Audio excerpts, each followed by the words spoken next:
Welcome, everybody, to another Friday edition of Transition Talks. Today, I'm honored to have Misty Moreno, who also helps veterans transition better, on the show with me. She was nice enough to donate an hour of her time to come talk to another guy helping veterans transition better. So, with that, let's just jump right in. Misty, why did you agree to come on Transition Talks and talk about this stuff?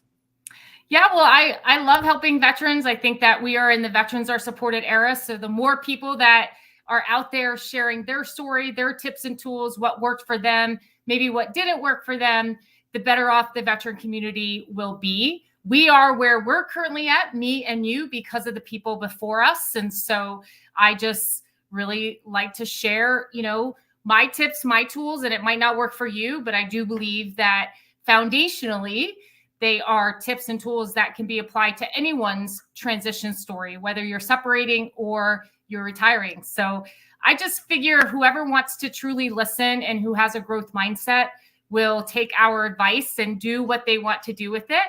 And for those who don't, that's okay. That's their prerogative. But the more that we keep speaking up, the better the veteran resources will be. Yeah, and you just hit the nail on the head when you said those that have the growth mindset. And that's fundamentally important to understand when you're transitioning out is right. The military has kept you largely in a fixed mindset, one job, one mission for one organization, and be the best at all three of those that you can possibly be. No outside influences whatsoever. And so I'm curious, how long ago did you transition? Because you're like me, it's been quite some time since you got out. And so the reason I started this segment is because I really wanted to showcase veterans who are in the thick of the transition right now, because I transitioned almost 9 years ago and I'm kind of out of touch because things change, right? I'm not up to date with, it was ACAP when I got out. Now I'm told SFL TAP, but I'm told it's the same way. So I'm curious, how did you end up in the transition space as well? Was it through your transition and the challenges that you faced that really pointed you in the direction of helping veterans in transition, or what did that kind of journey look like for you? Yeah, in 2019, I made a very rash decision to go ahead and retire. It was way prior than I ever planned. My husband and I, we were both active duty at the time. It was always the plan for him to retire in 2020. It was never the plan for me to retire. Our plan was for me to make chief and for us to be this military family while our son grew up and went to high school. But in 2019, a lot of stuff was happening as far as like the Afghanistan drawdown.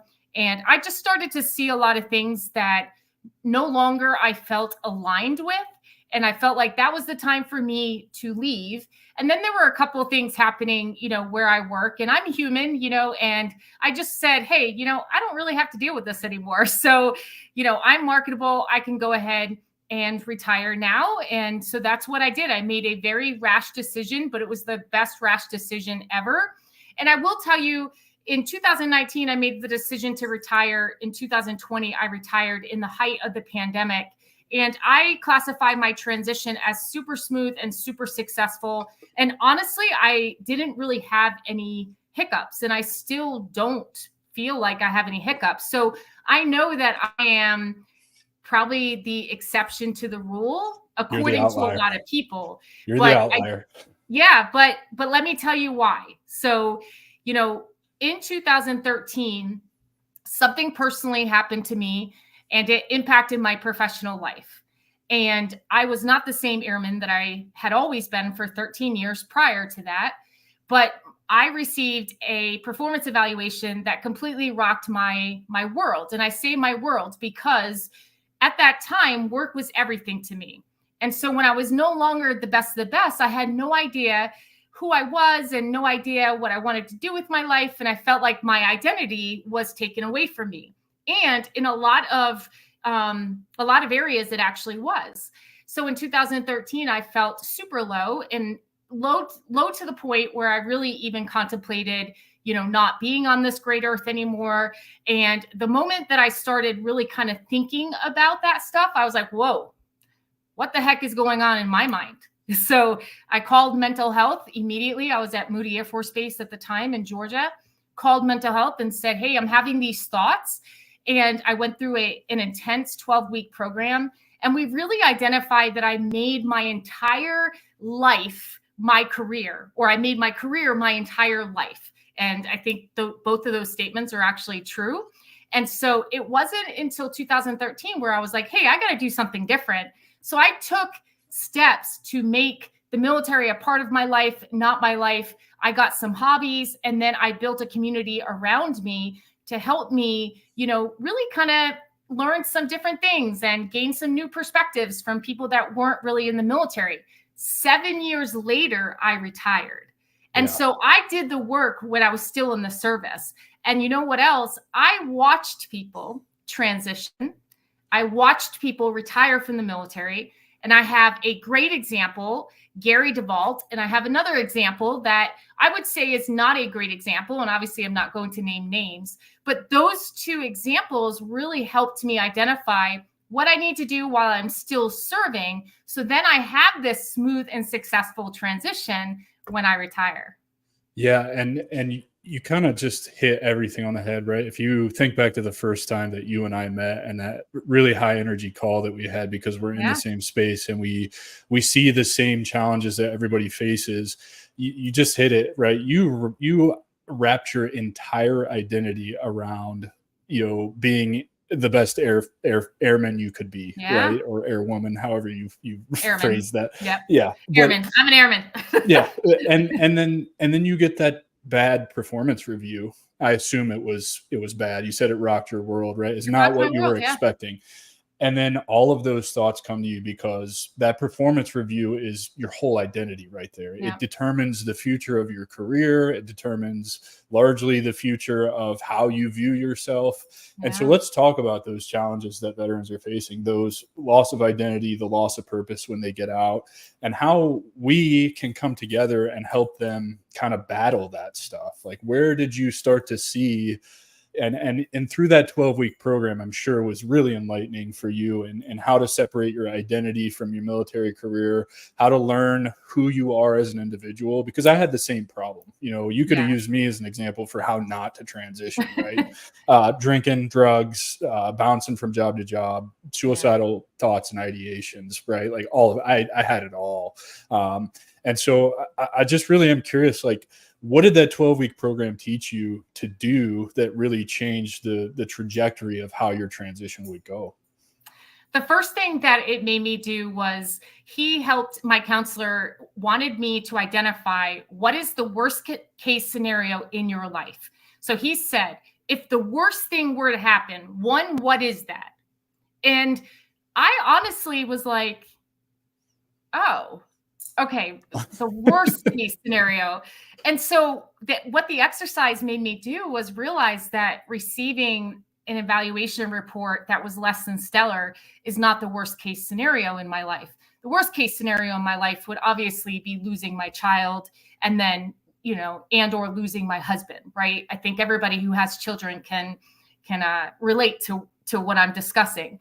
So that was the first thing that he made me realize was that, hey, the worst case scenario is that okay, so you stay a master sergeant for the rest of your career. I mean, in 13 years, I made master sergeant. So to put it in perspective, that is pretty fast for making, or it was at the time, for making rank. And so I received this poor evaluation that was going to impact my ability to make senior in 16 years, right? Is that E8 or E7? So I was an E7 at the time. Senior is E8.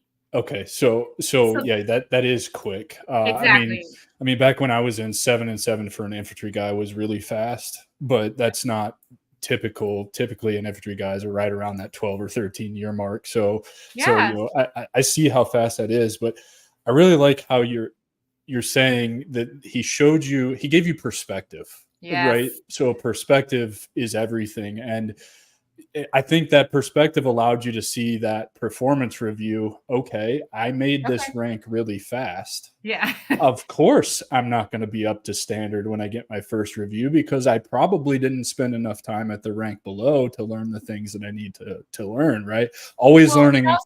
And we know too, like how you achieve one thing in your life is not going to be, you can't just keep doing, so to just put it in perspective, and I'm super willing to discuss this now, but I was an awesome human resources professional, but I was not always a very good person.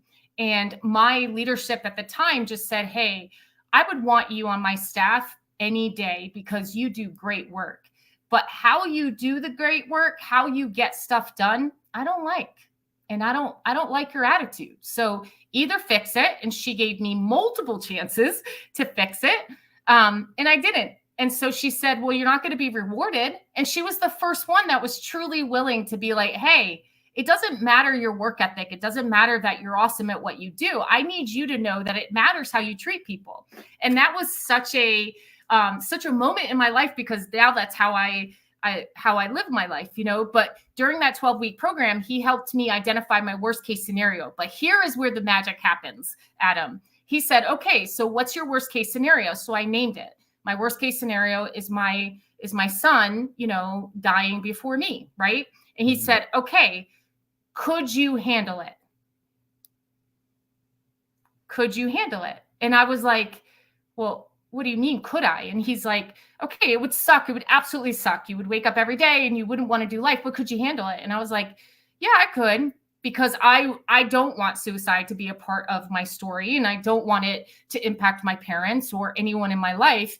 And so, you know, I do feel like I'm resilient enough to understand, like, I may not want to live, but at that time, right, in 2013, but my desire to live was greater than my desire to die.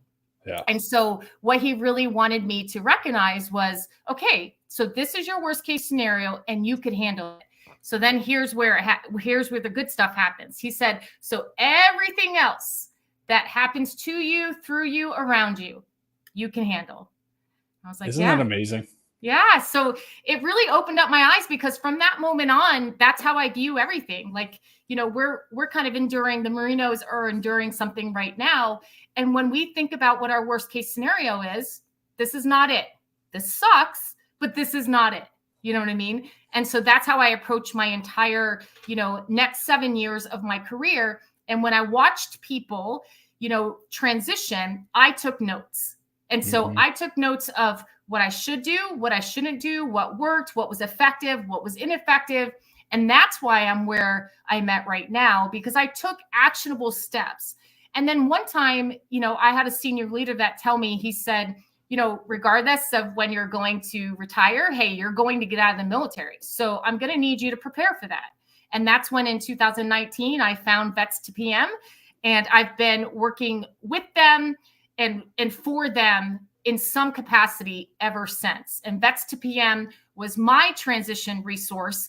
And there's so many out there right now, right? There's so many companies out there that provide the opportunities to, you know, to transition effectively. And I just chose Vets to PM. So I believe that that's kind of where I'm at right now, because I had that worst, you know, I had that moment where I was like, wow, this sucks. I made my entire life in my entire career, my life. And now I'm ready to live differently.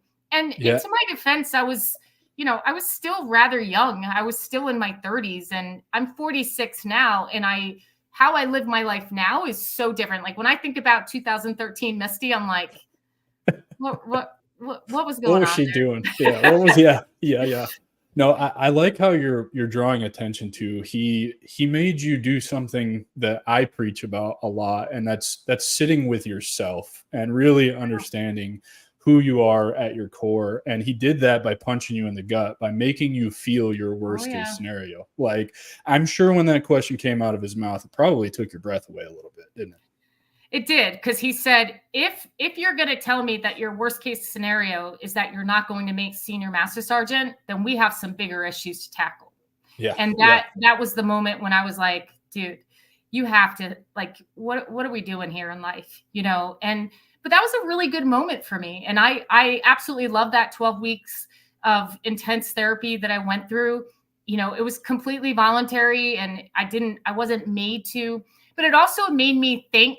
You know, Lieutenant Colonel Marcia Aleem, I say her name out all the time because, you know, she was not wrong for what she did. She 100% was right for the decisions that she made. Now, I might not agree with everything that she did, but when I look back, I always think to myself, like, wow, you know, I am so blessed that I had somebody in my life that cared enough about me to stop me in my tracks before it got worse. Because an evaluation, a poor evaluation, is way better than getting discharged after serving 13 years. And honestly, my attitude probably would have led me that way.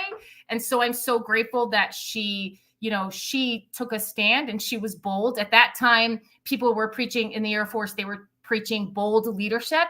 And she was bold. And now, like, I pray for her daily. I'm so grateful because I'm living my best life because she forced me to realize what's actually important.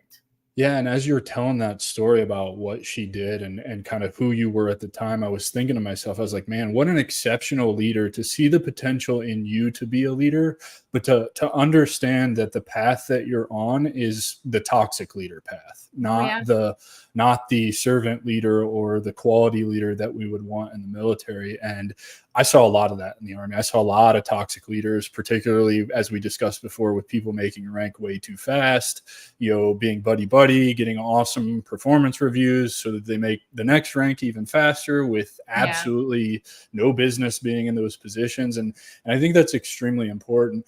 And something else that's really important is your willingness to recognize, I shouldn't sit with these thoughts. I should go talk to somebody with those. And I'm really curious because I was not, quote unquote, raised in an army where that was okay.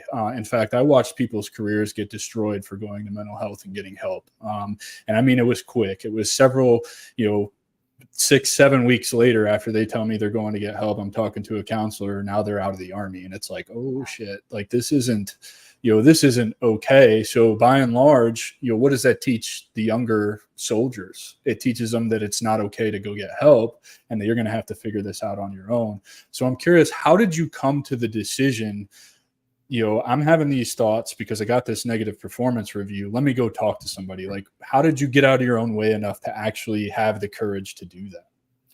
My son was 6 and I just said to myself, like, I can't have this be a part of his story. We all have, most of us, grow up with some part of our story being shaped by our parents and their actions.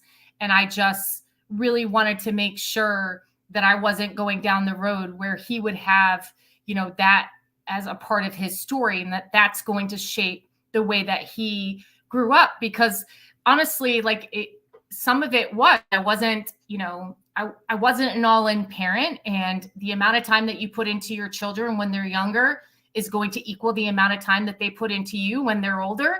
And that's the case now. And that's okay. I'm resilient enough to understand, like, this is my fault as a parent. However, I've never been a parent before, so shoulda, coulda, woulda, right? But now I can take action and be more effective and just be better for him. But he was 6 at the time, and I didn't want, him to have to say that my mom loved work so much that when she got a poor evaluation, she decided to take her life. And I'm not discounting that could impact people. So I don't want people to think like I just believe that, for me, it was like, you have to get on a different path because you decided to bring this child into the world. So you owe it to him to create an environment that is filled with love and filled with empathy and filled with a lot more than just work. What about those of us who don't have kids to rely on that? I mean, I think to myself, all those times I never actually had the balls to go through with it, right? Like I just didn't. It's just not a part of me. But I always had this kind of, I don't know, this I don't know what the right word is, but I really didn't have any empathy or sympathy, which is kind of counterintuitive doing what I do now for those that take their own lives. I used to really look at that with a lot of anger and be like, you're a selfish person. You have no idea how many people this affected in your life. And now I sit here doing all the work that I do to try and prevent veterans from taking their lives, first responders and their families. And I think to myself, like, if there was a way we could convey the message, kind of along those same lines of thinking, like, by taking your own life, you're not ending the pain, you're creating more pain. And, I often wonder, and I think there's some data out there that does say that this does help get through to suicidal people. But if we could find a way to kind of ease that in there, like what you're talking about. Look at your son, look at your mother or your father, your brother or your sister. You have, you have a best friend. Everybody has a best friend who loves you dearly. And think about the impact that you taking your own life is going to have on them, and the more pain that it's going to cause them. Like, you're not ending any pain, you're just ending it for yourself, and you're causing more for others. So how can we kind of, I don't know, how do we reach more people is really what it is. How do we get people to the point that you got to, and really see that there is so many things worth living? Yeah, we have to recognize that when you're deep in the shit, it's hard not to be selfish, right? It's hard to think of others. So I would probably go out on a limb and say I wasn't deep enough. So I still had this cognitive ability to say, these thoughts are not right. No. So I don't know if I was in deeper or in as deep as people get to where that becomes their only option. So I do believe that we need to recognize that. Yeah, that there's levels. There's different levels to this. And that's a good really point. Is. And so it's, I don't know what to say because I was not that deep. Was I having terrible thoughts? Absolutely. But I was still, still aware, self-aware enough to know that, like, this is not okay, Misty. And yeah, you're right. I had my son to think about, but I'll tell you, like, at that time, he actually was the only person that I was thinking of. But we recently had a family member, unalive himself. And just watching the people, that loved him and that didn't know anything, just watching their pain now and how they're like, all you had to do was talk to me and I would have helped him. It's like, that's what you're leaving behind. Although when you're in so deep, you're not thinking about that. Yeah. You're not, because if you were, then you wouldn't, right? Yeah. Seriously, I don't think that there are a lot of people out there that if they were thinking about how their mom and father are going to react, or how their kids are going to react, or how the community, whatever it may be, I don't think that they would do it. So we do have to draw attention to the fact that, people that are thinking about taking their lives, they're not okay. And so they're not going to think about other people. That's why, like, when this family member of ours unalived himself, that's why I was very adamant of making sure that I didn't blame him and just said he was sick and he didn't think, he wasn't able to think. So personally, I'm so happy that I was able to be at that point where I was like, oh, these thoughts are not okay. And so my advice is like, hey, if you're self-aware enough to know that the thoughts that you're having are not okay, like, go and get help. And Adam, to your point about the military, I will tell you that when I went to go get help, when I called, I didn't care. I didn't care if it was going to impact my career. I didn't. So I was self-aware enough to know, like, oh, this could very well impact my career. Now, mind you, I was human resources. So, it's probably not, I wasn't that threatened, if that makes sense. Yeah. It does make a ton of sense, because if you look, HR, right? No offense by this at all, but you're pushing papers and records and dealing with that. And then, immediately on the combat arms side, oh, he's got problems in his head. He's compromised. I can't trust him to save my life on a battlefield. And that's not true. Which is fair, though. I don't think that's true at all. I mean, because I watched several buddies, who probably weren't in their right minds for a long time. But the one thing that they were really good at was warring. That's actually a good point. It's like, either, because I think, at least from my background in the infantry and combat arms, what I see a lot is, like, they miss the element of war. I'm this war machine who's really good at it, and I don't fit into society anymore because I can't kick doors in and shoot people in the face and blow shit up. Right. So for me, like, I would trust somebody who's having, you're not able to go do what the Army has trained you to do. Instead, you're stuck here in garrison or going into civilian life, likely going to be a janitor or work retail or some job that, I don't know, you feel is beneath you based on your experience in the Army, right? Or the military combat arms side of things. And so for me, it's like, how do we combat that? How do we how do we get out of that mindset? Because it's not a switch you can just turn off, right? No. Like they're so good at, I mean, really brainwashing you into being this. I mean, the 7-8 says the job of an infantryman is to close with and destroy the enemy. They beat that into you. Like everything is kill, kill, kill, right? Why is the sky blue? Because God loves the infantry. Why is the grass green? Because the blood of our enemies, right? Like that kind of stuff is beat into you. And somebody like me, 17 years old, and I do that till I'm 30. Like that's really hard to uningrain from my psyche and a lot of the problems that I dealt with. And so where do we start with that? And how can we start with that? And what do you in your current role with Vets to PM, how do you guys kind of shift all of that over and translate that? Because it's not just soft skill MOSs that you're working with. It's the combat, arms MOSs as well. And I think all of this stuff applies no matter what. I'm not trying to say one set of MOSs is better or has it worse than another. I'm just trying to give you my perspective on it. Yeah. So where do we start? I've been out for 4 years now, and I was in, knee deep into the civilian sector in a manufacturing company. And I worked with civilians where, 90% of the workforce were true civilians and only 10% were some veterans. Right.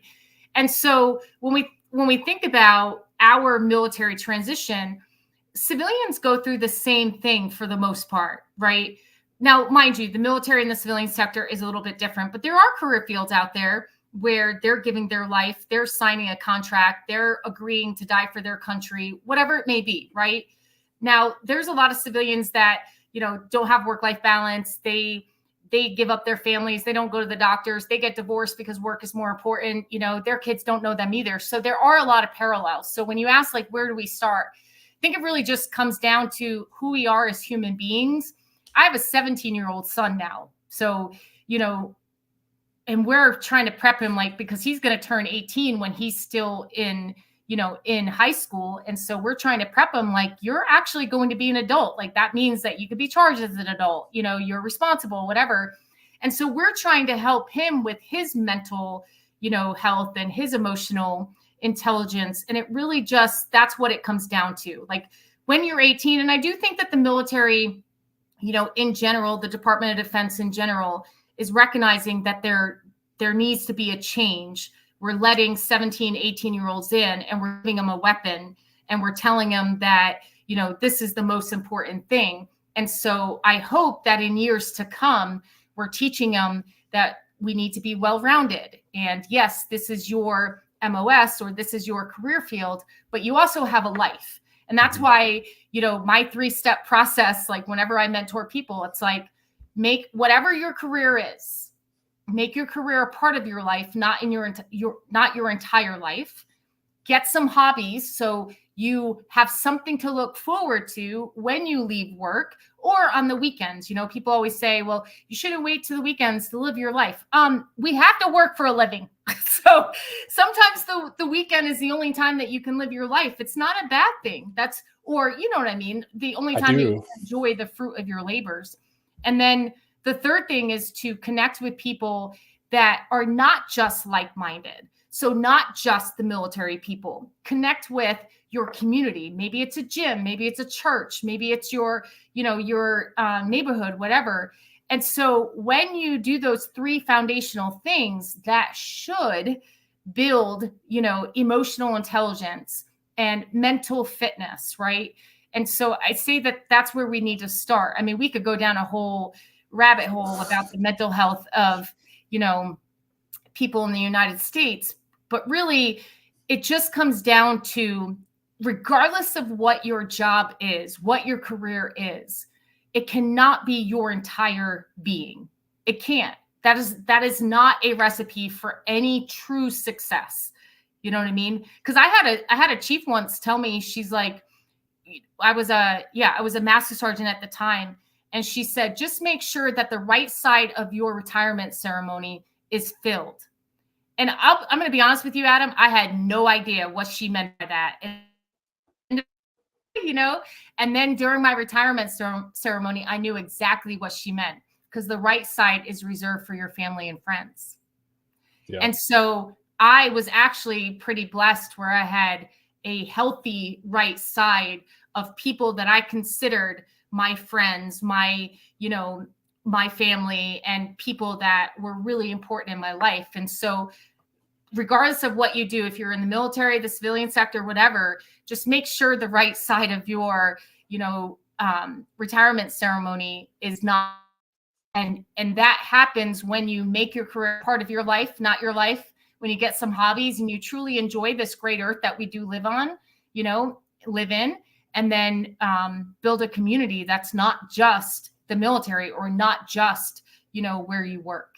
And I love those foundations that you're creating when you work with clients, because I'm of the opinion that you can kind of have your cake and eat it too. You don't have to be this person that takes the first job that comes your way when you get out, particularly if you listen to everything Misty and I have been talking about throughout the show this far. If you heed our advice and start preparing to get out, from now forward, you can start doing some things that will allow you to kind of land that job kind of that's more ideal for you, not that first job just so you have money coming in that is going to ultimately make you miserable, right? And doing that is it's like you said, find your hobbies, your passions, and pursue those. Well, you can also pursue people in a network who align with those, who are probably going to be working in sectors that are very much aligned with their hobbies and their passions.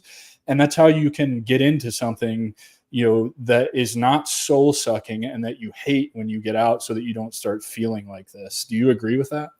Yeah, I do agree. And just to kind of really let's dive into that, because that's, at Vex PM, that's what we help you do. So we help you identify your transferable skill sets, whatever they are. I mean, give me an infantry person and I will identify what your skill sets are. I promise you, they are transferable. Then you validate that skill set, right? And when we talk about validating, that means that you're getting an education, you're getting a professional certification, or something that tells the civilian sector that you actually, in fact, have these skill sets, right? And then you learn how to show and tell those transferable skill sets. So that's via your resume. That's your interview stories, right? That's your LinkedIn or whatever portfolio, whatever it may be. And then you plug into a community that wants veteran talent, because contrary to popular belief, there are people out there that want veteran talent. Why? Because we're agile, we're adaptable, we're flexible, and we're a jack of all trades. And if you look up that statement, jack of all trades, master of one, whatever, all that, we should be a jack of all trades. That is better than being a master of one. And that's what veterans are. So I would say, start there, identifying what those transferable skill sets are, and then validate them with some sort of education and training, and then learn how to show and tell what those transferable skill sets are. And it doesn't matter if you want to go into the corporate world, or if you just want a job because I always say, we all need to make a living. Absolutely. 100%. Right.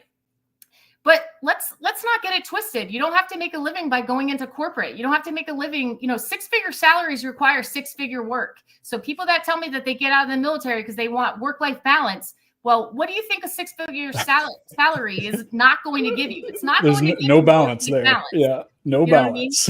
So, because I hear this a lot, because you said soul sucking, that is where we just need to adjust our approach to work. Work can be, and I know that this is different, Adam. Our audience might not like this, but work actually, are you ready? It can just be a job. Yes, it can. It can just be a job. It really literally can just be a job. You can go to work. Now, obviously, you want to work in an environment that's psychologically safe. You want to make sure that it's free from unethical, immoral, and illegal behavior. Got it. Cool. Okay, we know this, right? But you can actually just go to work and just work. And adding to that, you can go to work, you can do the bare minimum, you cannot take that home with you, and that is 100% okay. And we as veterans don't do that very often. We very much, because of the way the military has trained us and controlled our lives for so long, it's I got to be early. I got to go above and beyond because I got to get that great performance review, right? I have to take work home with me because that's what they're expecting of me because the mission doesn't wait. And it's like, nothing bad's going to happen to you in the civilian world. Like, it's just not. It's just, yeah. you know, I mean, I will say, and because I've been in there is something to be said about a gap filler. There is something to be said about, going beyond, above and beyond. But that's what I'm discussing now. Let's identify what does success look and feel like to us. It doesn't have to be, I'm telling you right now, and I'm speaking from, a privileged point of view because my husband and I are both retired, right? We both have VA disability and I have a full-time job. So yep. I just want to point that out. But once you make a certain amount of money, more money doesn't make life that much better. It does not. I mean, I will tell you, money buys cake and coffee. So that's my happiness. But, I mean, there is a study out there that once you go past a certain amount of money, like that doesn't mean that your life is magically better. So how I would approach, it is different if you're separating or retiring, right? Because the safety net of the military, like I have a retirement, whatever, but everyone can do these foundational things. When you're in the service from day one, start making your career a part of your life and not your life. Now, that doesn't mean that there's not going to be seasons where you need to dedicate more time to work. And then there's going to be seasons where you need to dedicate more time to life. That's work-life balance. And balance doesn't necessarily mean it looks like this. Nope. There are some seasons, like someone called it work-life harmony. And I don't really like the way that flows. But I look at it as a sine wave, right? Yeah. So the highs are never too high and the lows are never too low. And you never spend too much time in either one area. It's always ebbing and flowing. You're always either high or low, and you don't ride them for too long. It's the same in business. It's the same in your relationship with others. It's the same with your relationship with yourself. That's what true balance is. The highs and the lows, they cancel each other out. So you essentially are left with that flat line, if you will. Yeah. Right? And so exactly. Make your career a part of your life, not your entire life, but recognize that there'll be different seasons. Like when I was a senior NCO, December and January sucked because you would let all your people go on PTO, and then you have annual award packages, and then you have this, and then you have that. And so you just recognize the season that you're in. But if you get a life, if you get some hobbies and you identify things like, from 2013 on, I just became like the side hustle master, and I was a virtual assistant, and I did this and I did that because I wanted other things to look forward to. You can start that day one. When you're in basic training, you can start that mentality, right? Like, yes, I'm going to go all in. I want to succeed at this because, the military can afford you really great opportunities while you're serving, and also opportunities when you separate or when you retire.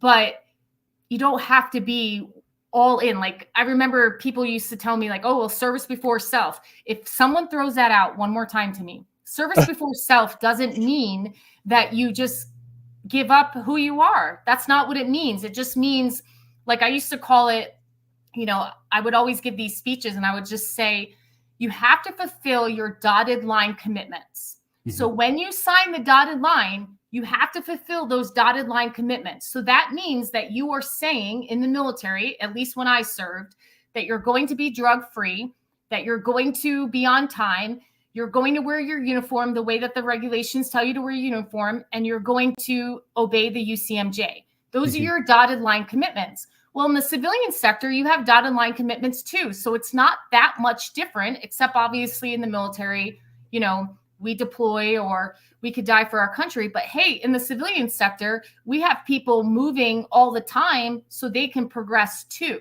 So just like the civilians do, become more well-rounded, and it starts day one. So, educate yourself on stuff that you like. Get a side hustle, get a hobby, like even video games. People knock video games all the time, but that's like my son's hobby. That's what he does. Yes, he does his school and he has sports, but then he plays video games with his best friends online, and that's his social life. You know what I mean? It's not like nowadays they're not going to go hang out at a mall, because one, they don't exist, but right. you know, but you see what I mean? Like, we just have to, it starts as soon as we become like working professionals, it starts right then and there to become more well-rounded. And as you progress in life, then you'll identify, you know, what it is that you want from your life and do those things. And I love your philosophy on service before self. I don't like that either. I would argue that you have to take care of yourself before you can be of service. Oh yeah, you got to fill your cup, because I'm going to tell you right now, I mean, there's a lot of people, I call them the walking dead, but that's the case. Like, you have a lot of people walking and they're dead inside because they don't know who they are. They're not filling their cup first. I mean, these people that glorify 4 hours of sleep or 5 hours of sleep, like, I don't know. There's always exceptions to the rule, but I don't not that think one. There's not an exception to that rule. There's a plethora of studies that show how important sleep is to overall well-being. I'm guilty of being one of those people. Oh, I function better on 4 or 5 hours of sleep, mainly because, you know, living an infantry life in combat, that's how it was, and you just become accustomed to it. You know, I actually just did a podcast last week with a guy. I can't wait to release it. We went way in depth on sleep, and it only varies about an hour or two each way. So between 6 and 9 hours is really what every human on the planet needs. And there's largely no exception to that rule. And it throws off so much internally when you're not getting that. And oh, by the way, if your sleep cycle is messed up, it takes like 12 weeks to reset it. So it is something that you have to be ultra disciplined in and work on. But when you do iron it out, and I'm in the middle of doing that myself, it's things start to change. You have better cognitive function. You have better emotional response. Your response to outside stimuli, actually, instead of immediately responding, you get to, or instead of immediately reacting to outside stimuli, you have the capacity to sit with it and then respond to it. And, all these things that you're talking about, particularly about how do you find out who you are.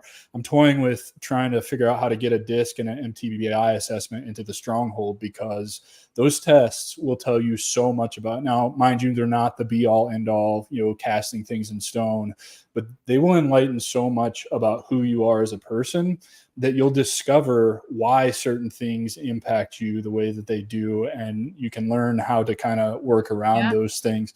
Are those tools that you guys use at Vets to PM as well? Well, we don't use those personality tests. But we really, we start with just having people identify what their transferable skill sets are, because that really kind of starts this feeling of hope, right? So a lot of veterans, they hope for a future outside of the military, but then they take the first job that comes their way, because some people have to, and they have a bad experience. And now they're, down this rabbit hole of, they get amnesia and they forget why they separated or retired in the first place. And so what we do at Vets to PM is we just let you know, like, regardless of what you did, you're walking out of the military with something that is transferable. Some people are walking out with, like, I walked out. I mean, I was blessed where, I got my education, I got my certification. Human resources is a career field. I mean, now don't get it twisted. I deployed and, I did some crazy stuff, but I had a good career, and I had fantastic supervisors and leaders that pushed me to think about the what's next, right? And so what we do is we just help you identify, hey, you have this transferable skill set. And immediately the light of hope comes on, because they're like, oh, okay, yeah, I can take this skill set and I can transfer it to the civilian sector. And then we help put some credentials behind it. And then we teach you, we don't do your resume for you. We teach you how to write your accomplishments and experiences. We teach you how to come up with your interview stories. And then now, not only have we increased your competence, but now we've increased your confidence. And I love this. I love this so much, because this is doing a lot of things, right? So the first thing it's doing is it's forcing people to sit with themselves and critically think about skills that they've picked up on.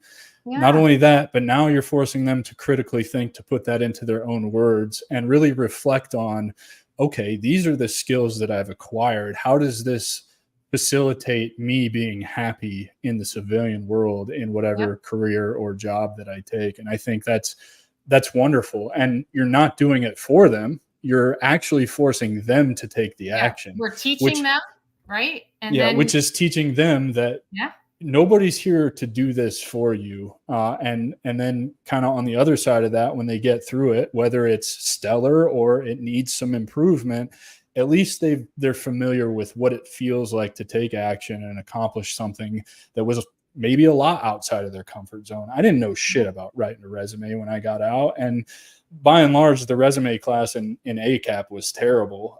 I learned in college how to write a better resume than ACAP taught me. And I felt pretty accomplished, like really being forced to think about, and I say this because a lot of infantry guys will say this, like, what am I good for, being a cop? Well, the cops don't want us, right? They don't want our attitudes and the way we handle things, right? So it really forces you to think about all those skills. Well, what do I have as an infantryman? I have on-the-fly problem-solving abilities. I have buku amounts of leadership and responsibility that I can take on massive amounts of responsibility, and it doesn't faze me.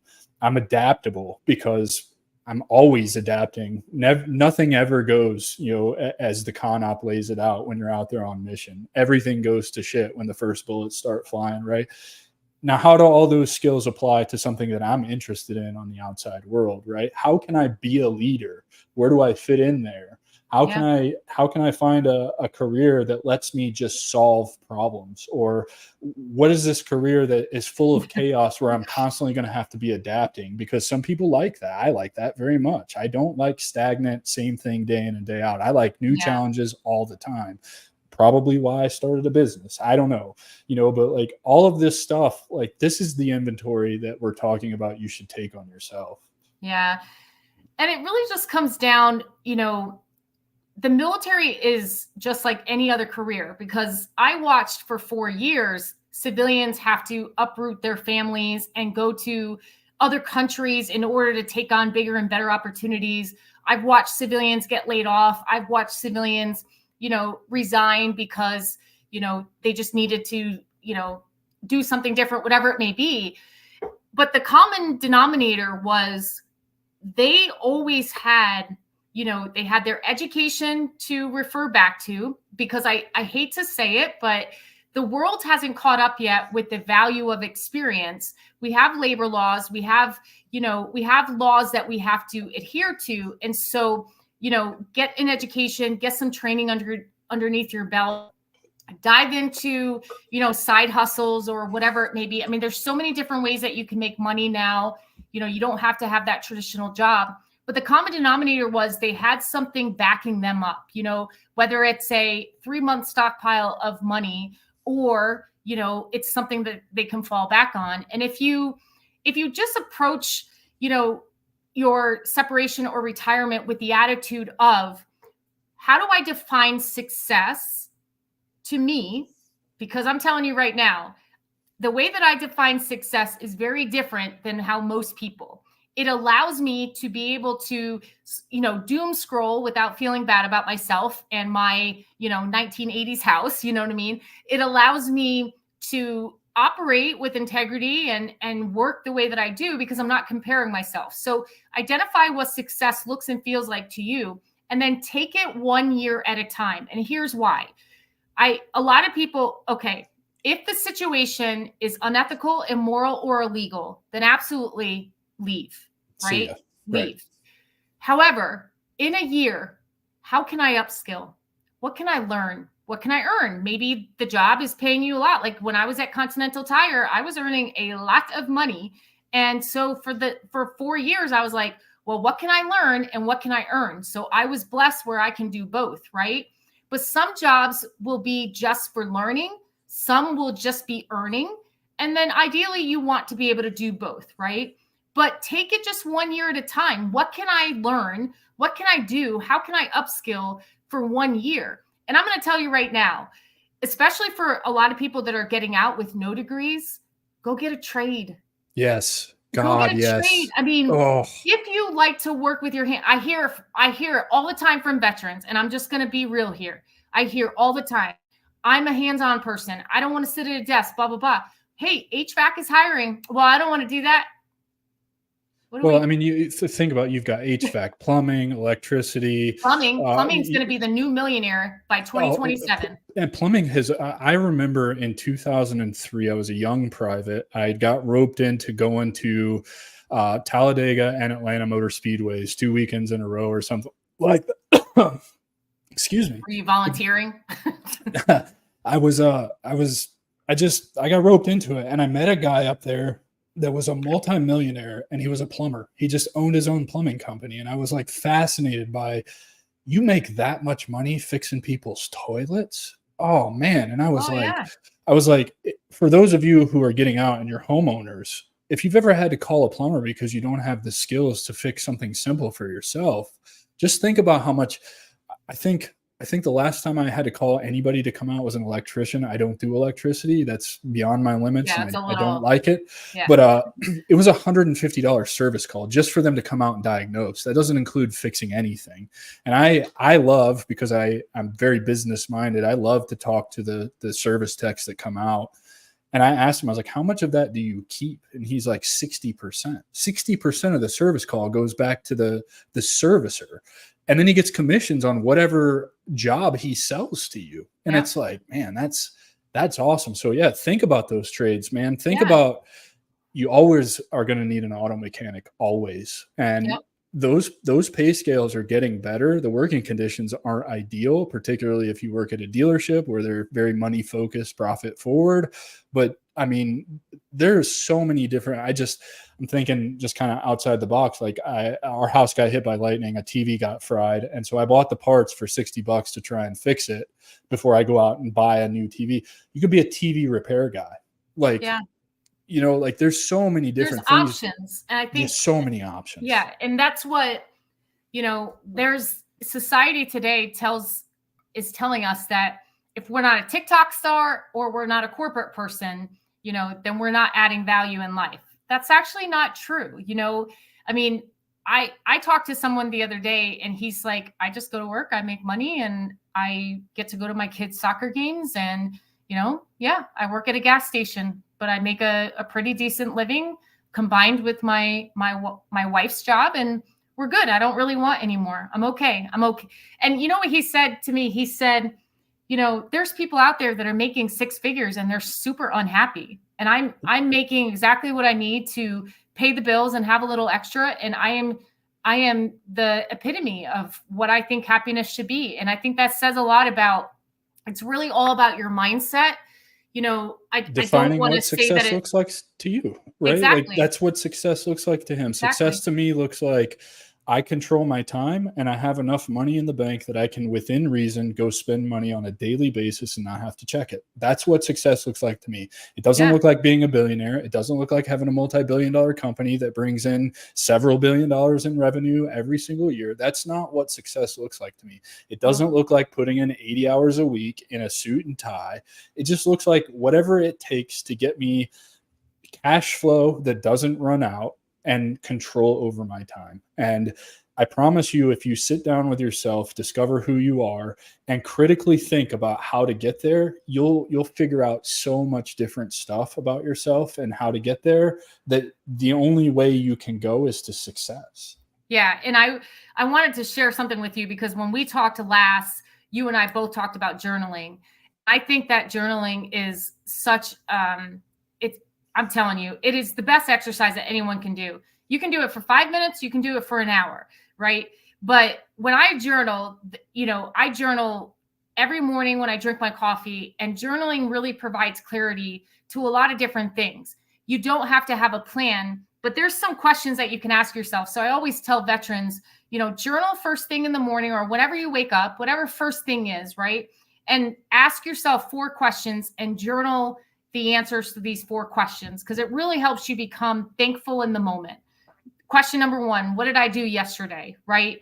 And so you can think about like what you do yesterday. How did you feel? I mean, I write about, sometimes, if you know me, I absolutely love food. specifically cake and candy. So in my journal, I will always talk about what I ate. But the first question is, what did I do yesterday? And this just helps you reflect. And if you can, and I'm not going to say always be optimistic, because I don't believe in being positive. I believe in being optimistic and hopeful, right? Like I said before, you know, my will to live is greater than my will to die. And that's where if we wake up and we say, okay, I don't necessarily want to live, but I actually don't want to die either. That's a really good place to be. That's a really good place to be, you know, for people that are maybe living sad, you know. So what did you do yesterday? And try to keep it as optimistic as possible. Reflect on the good. If you look for the good, you'll see the good, right? And think, like my husband and I always talk about our marriage this way, 80-20. Mm-hmm. People get divorced over the 20%. Where we get in fights because of the 20%. Think about your life that way. You know, a lot of us are living sad, and there's exceptions to the rule, but we're living sad because of the 20%. Don't forget. Percent. Yeah. Question number 2. I want to comment on question number 1, because I think question number 1, if that's all you journal about, what that's going to do for you is it's going to change your mindset, because you're going to either go back and read it, or you're going to see in the moment while you're writing it that you accomplished so much more than you're giving yourself credit for. I'm very guilty of this. I'll get up on Saturdays, I'll mow the lawn, I'll do my LinkedIn engagement stuff, I'll knock out some emails or whatever, I'll clean the entire house because my wife works outside of the house, I'll take the dogs for a walk, I'll go to the gym, you know, I'll do a myriad of other tasks, and still by the time I'm done at like 3:00 in the afternoon to sit down and watch the Notre Dame game or whatever that looks like, I'll be like, I'm a piece of shit because I didn't finish everything that I wanted to do. And then I go back and I'll have conversations with my accountability partner, or I'll listen to the voice note that I left myself about all the things that I accomplished. And I'll be like, well, damn, I actually accomplished more than a normal person does on any one given day. Really, I'm being way too hard on myself, which allows me to be mindful of how I'm treating myself, which just carries over into everything else that I do. Yeah. And if all you did yesterday was watch Netflix and read books and eat and whatever, that's okay too. Like we don't have to PR every day. We don't have to have a personal best every day. We don't have to set a personal record every day. And I do believe that some veterans are really, you know, guilty of thinking that we have to. Like, you don't have to be the best of the best. Contrary to popular belief, there's no awards on the outside for that shit. You have to be the best version of yourself for yourself, not for anybody else, right? Like, so whatever that looks like for you in the day, like tomorrow, I'm not doing any work whatsoever. I've already made up my mind that tomorrow is a day for me. There's, you know, this office looks like trash. There's stuff strewn everywhere. I've been putting it off, you know, had some computer issues. So working from the laptop right now, need to reorganize the desk because who knows when Apple's going to have the back ordered part back in. And it's like, I've been thinking about it all week. I want to be hard on myself because I have a plethora of work that needs to get done. I'm one man doing this, you know, largely by myself. I have some help, but it's like, no, I also have to take time for myself. I want a day where I just sit down and watch football all day. I haven't watched a single whole day of college football since it started 8 weeks ago. And that's really unlike me. If I'm a football junkie, right? Kind of like you with cake and candy, like that's my thing. And I'm giving myself the grace to take that tomorrow because it's directly in line with why I'm doing what I'm doing so that I can control my time. I'm only accountable to myself. I am my own boss, and I need to have grace with myself every now and again for my own peace of mind. And that's just an example of how you can do it too. If you are working that corporate job and you need a day and you have PTO, don't ever feel guilty for taking the PTO to better yourself. Like, I'm guilty of having done that when I worked regular jobs as well. Never take a day off. You know, I lost 90 days of leave when I got out of the Army because I couldn't sell any more than the 60 I had. And I was deployed a bunch, and I refused to take leave. I refused to ask for time off. I didn't take care of myself. Yeah. It's an epidemic where we just think that the more that we accomplish, the more that we do, the better we are in life. Like, this is not like a fantasy draft, you know, you're not the number one. We shouldn't strive to be the number one pick, you know? And I tell people all the time, I share my story. Like, I retired as a senior master sergeant after 20 years and I accomplished XYZ and I had this many awards and this many blah, blah, blah, blah, blah. I don't really have that close of a relationship with my son. Was that worth it? No, No, it wasn't. Now, it really wasn't, because your son's going to be there till the day you die, in theory, right? Like, I'm not a clairvoyant, so I can't tell you exactly what's going to happen, but that's the way that we picture it going. Yeah, I think we need to be careful about what we're putting stock in as the most important thing, and so now I worked 4 years at Continental Tires, great experience, and then I just realized that, hey, if my son only wants me to be here to make him breakfast at 6:30, I'm going to be here at 6:30 a.m. to make breakfast. When I worked in manufacturing, I couldn't guarantee that I was going to be there. I don't care if he doesn't ever ask for breakfast at 6:30, but for the rest of my life, I am going to be available to make breakfast at 6:30 in the morning. If he wants me to take pictures like a crazy woman at his football games, I am going to be at his games in order to take pictures like a crazy woman. So he's asking me to do very specific things. That's my place in his life. And I'm all in for it. And so when I teach for Vets to PM, they know like I'm ending class at, on a Thursday night or a Friday because I'm going to come home for a Friday game, whatever it may be. I am no longer not going to be able to say, yes, son, I will make you eggs, or yes, son, I'll be at the game. And I don't care if that doesn't get me, the corporate award or whatever it may be. But like maybe when my son is, 25 years old and he's decorating his house, maybe my picture will go up on a wall. Well, and this is a great point, because this is proof that you, as a transitioning veteran, can find a job that respects your boundaries. Like, hey, this is a hard boundary for me. I'm going to be there for my son. I'm more than happy to teach these classes. But on these nights, I'm ending class at this time because my obligation is not to you, it's to my son. Right. And I actually just had a meeting yesterday with an outstanding veteran, Chris Inman. I don't know if you know him or not, but he landed a job with a marketing agency and his boss is a veteran and he gets it too. And he's been allowed to come on and do the first episode of Transition Talks while he's in the office in their conference room. His boss gave him carte blanche to do that. He was allowed to be on a meeting with me because he wanted to catch up with me yesterday for an hour in his own office inside of that role. And his boss is largely like, as long as you get your work done, I don't care how you spend the time where you're not doing tasks for me. And so you're proof, and Chris is proof. And there's hundreds of other people out there that have landed in jobs that are proof that there are careers out there that will respect your boundaries.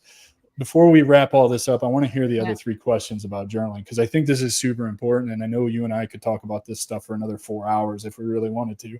Yeah. And I say journaling because it's the one, there's a lot of things I always talk about, like focus on what you can control, right?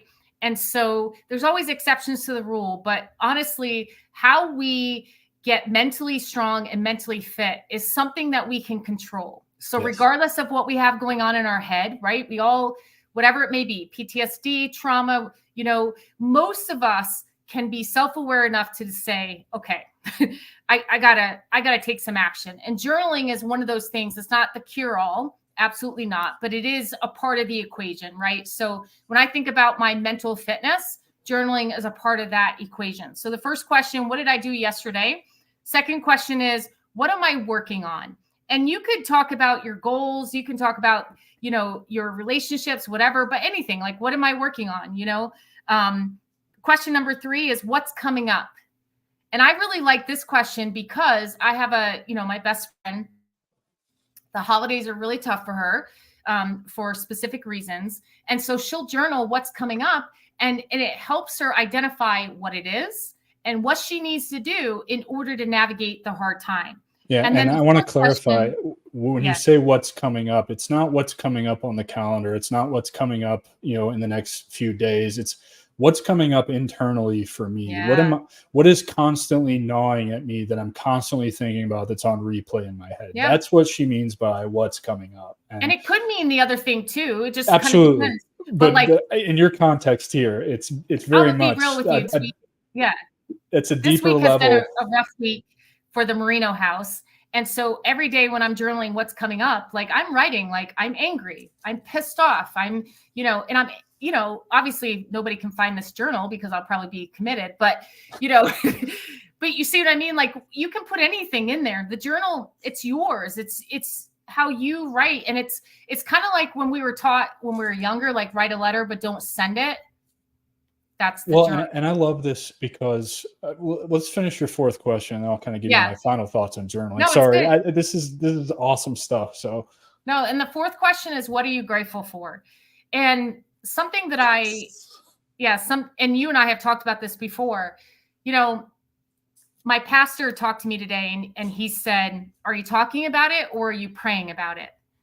And I said, "Okay, well now I'm going to pray about it."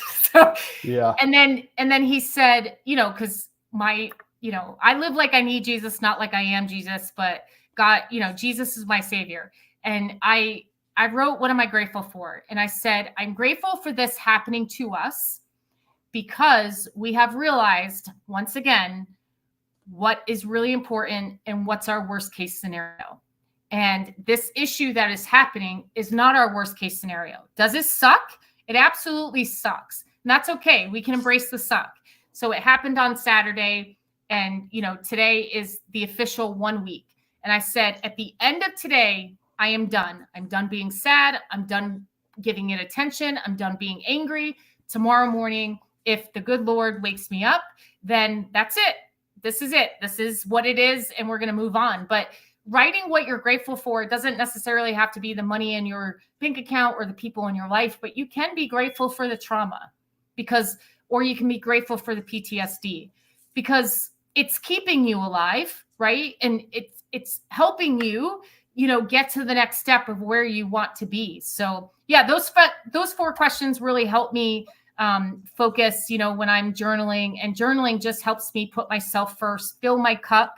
And we talked about that. You have to fill your cup first before you can give your energy to anyone or anything. Well, first of all, I want to challenge you on something that you just said. You wrote, why is this happening to us? I challenge you to change that to why is this happening for us? And it's going to allow you to do a lot of things. That's what happens tomorrow, right? So yeah. I do think that I agree with that. I hear that all the time. We live by that. I also believe that sometimes when you fall, we have to be very careful about getting up too fast. Yeah, we have to feel it. We have, absolutely. This is a really sucky situation. In the grand scheme of things, it will not matter in 5 years. But, right now I want to feel it. I want to identify it. I also ask myself questions like, how did we contribute? How do we allow this to get to this point, whatever. And so tomorrow when I wake up, the 7th day, then I'm going to say, this is happening for us. And I will tell you. Okay, that's fair. That's a fair way to approach it. And I like that approach too. And I think you have to be mentally strong to understand that. But very, just so you kind of know how I operate, I don't like to complain. So when I woke up today, I was not in a mood, but I was like, I'm going to go work out. I'm going to go work out angry. I'm going to go work out sad. Right. So I go to the gym, and the workout was specifically a workout that I did not want to do. It required way too much thought. And I immediately said to myself, don't you dare complain. Don't you dare complain. You got here. You knew what workout it was going to be. So do you take ownership? And I talked myself through the entire workout. Did I have fun? Absolutely not. Will I ever do that workout again? Probably not. But I made sure that I did not complain because it's you versus you. What? It's you versus you. Yeah. And so I got in my car and I put some music on and I said, all right, pull up your big girl panties. God woke you up today, and go and do life and do it better than you did it yesterday. And that's all we can, some days you're not going to be able to do it better than yesterday, but to the veteran community, if your will to live is greater than your will to die. And remember, your will to live doesn't have to be this, sunshine and rainbows. It can just be, I'm going to get up today and I'm going to brush my teeth. That's the only thing I'm going to do today. That's where it starts. And that's where it starts. And then maybe tomorrow you get up and you brush your teeth and you take a shower. Maybe the next day you get up, you brush your teeth, you take a shower, and you take a walk. Or maybe you feed yourself, whatever it may be. But we don't have to go and PR our life. What we have to do is we just have to be we have to be self-aware enough to know what's working for us and what's not working for us. Not necessarily what's right or what's wrong, but is it effective? Is this making me feel good? And contrary to what the military maybe made us feel like, we don't have to be the best of the best. All we have to do is just live every single day as if it might not, we might not be able to be blessed with another day. And are you okay with what you did today? And that's all we can ask for. I love this so much. And to finish it up, I think to add to what you're talking about, journaling and why it's so powerful is journaling. And I was against it for a long time. I don't like writing. I really hate it. But journaling allows us to, that box that we compartmentalize all of these thoughts into in our head, it allows us to transfer that box into that notebook. I don't know if you've heard this before, but a lot of people believe that you should journal all those thoughts and you should never read them, and then you should burn the pages because it takes all the power away from those thoughts. And I'm going to start experimenting with that because some of the same things keep coming up for me. We're also dealing with a similar situation to you. A few weeks ago, a family member unalived themselves, and it really sucks when that happens. And I really didn't know how to handle that because it's like, well, I failed because here I am out here, doing what I do, and everybody listening to this knows that what I'm about and what you're about and kind of the direction we're headed. And it's like, couldn't prevent that one. I didn't reach that person. And you start to kind of blame and all of that stuff. And then you start to write it all down, and you start to like really see how none of that actually makes sense. Like you're not in control of actually has nothing to do with me. Yeah, contrary like zero to do the world with me. does not revolve around you. Yeah. And and so, that's why I would encourage everybody to journal. And like you said, it could be 5 minutes, it could be an hour, but at least Misty has given you a framework with 4 questions to ask yourself. And if you never make it past the first question, I believe that's enough. I really do, because what did you do yesterday? Well, yesterday I felt like absolute dog shit, and I was in my own head, and I kept thinking about this thing over and over and over again, and it didn't lead to being very productive. Yeah. Well, that's no longer floating around inside your head because you just wrote it down. You can let it go. Yeah.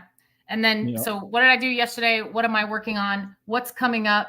And then what am I grateful for? And, when it comes to the military transition, just like anything in life, I really encourage people right now, regardless of how long you have served in the service, or if you're separating or retiring, do your best right now. Shoulda, coulda, woulda. There's nothing that you could have done. You can't do anything about what you didn't do, right? So people are like, oh, I didn't get my degree. So what now what? So what now what? Right? I love that. I love that so much. What?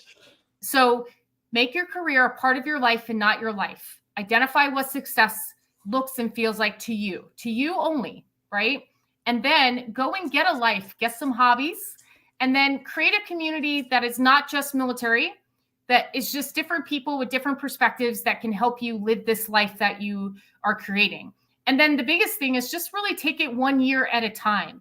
This 5-10 year plan, if COVID taught us anything, and what we're currently going through in the world today with like Israel and whatever it may be, like we may not have a 5 or 10 year, that might not be in our future. So what can we do for the next year? Break it down, and honestly, like it's day by day, but you're way more than your veteran status. You are probably going to be a veteran longer than you were in the military. I know that's a scary thought because I'm coming up on that, right? I got a couple more years before it's like, I've been out longer than I was ever in. And that's a weird kind of position to be in. And I love how you're talking about all of this stuff because, it does matter. Like your career doesn't have to define you. It doesn't have to be your identity. And it just has to be a chapter in your life of learning and development and skills that you acquire that you can now go and transfer to pursue, in other endeavors to make you happy.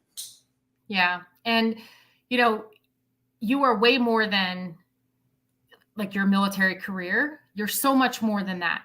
So don't make it your whole personality. I very rarely introduce myself as retired or anything like that. In fact, there are some people in my life that don't even know that I've served in the military. I It remember doesn't you have to telling me be, that. yeah. I mean, someone actually at the gym found out the other day and they're like, what? And I was like, Yeah, yeah, I had that happen to me not, yesterday. yeah, it's just Yeah, not, I'm not ashamed of it. It's just, that's not who Misty is. right. Misty is, a child of God, and Misty is Maximus's mom, and Misty is Johnny's wife. That's who I am, and so you are way more than your military service.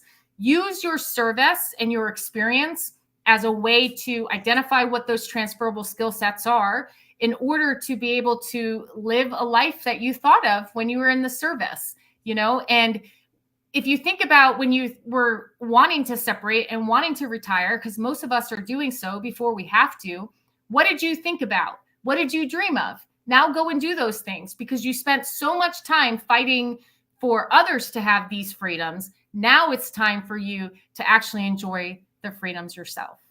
And I think that's a perfect place to wrap this up. Misty, thank you so much for your time in this conversation today. I know that this is incredibly valuable for those that you and I specifically are out there trying to help make our life's work to help veterans transition better.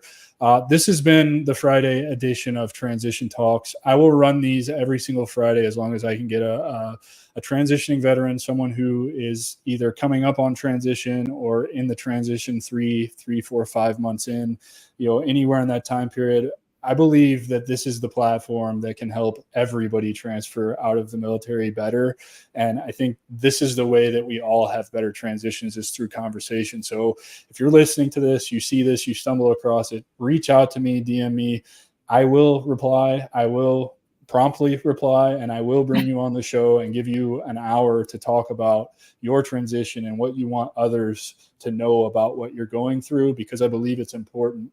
I'm here to be the guy that I didn't have, that Misty probably didn't have when she transitioned out. And I mean that. So please reach out. I'll do these for as long as I can get veterans to come on. It's a blast for me. I have so much fun. Selfishly, it fills my cup up. And I love talking to people and about this stuff. So thank you all for tuning in, and we'll catch you on the next one. I know for sure we'll be back next Friday, the 31st?